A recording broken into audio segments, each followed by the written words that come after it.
What is a field training officer? Like police officers in general, FTOs wear many different hats during their duty.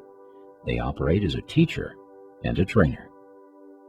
The FTO is responsible for teaching the new officer how to apply the book knowledge obtained in the academy in dynamic, evolving situations on patrol. The FTO is an evaluator. He or she is responsible for evaluating officers' training from day one to the completion of training. The FTO should never stop assessing a trainee's performance. It is essential to note the standard for a Day 1 officer and a Day 60 officer should be different.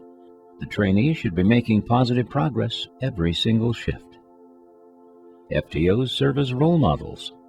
Even when not in a training cycle, junior and senior officers should be able to look at an FTO to set an example. FTOs are held to a higher standard than other officers and must embrace the role of a mentor. While maintaining professionalism, an FTO should be a listening ear and help the officer in training prepare to begin their journey in this noble profession. Lastly, an FTO is a first-line supervisor.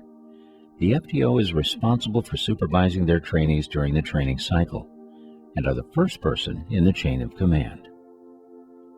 What are some qualities of good field training officers?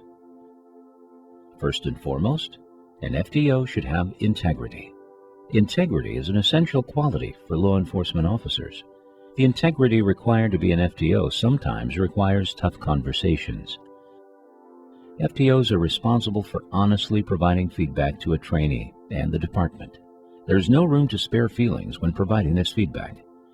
Cutting an officer loose who is not ready or able to do the job is potentially life-threatening. FTOs should have a positive attitude. Attitude is contagious. If you come to work disgruntled, that attitude will affect the trainee. New officers should have a fair opportunity to make judgments about the department based on their experiences. FTOs must be effective communicators.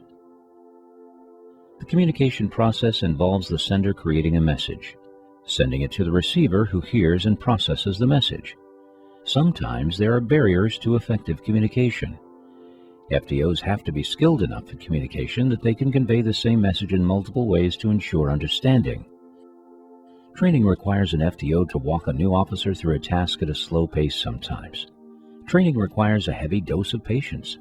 It is critical to allow the trainee to become proficient, even though you could complete the same task in half the time.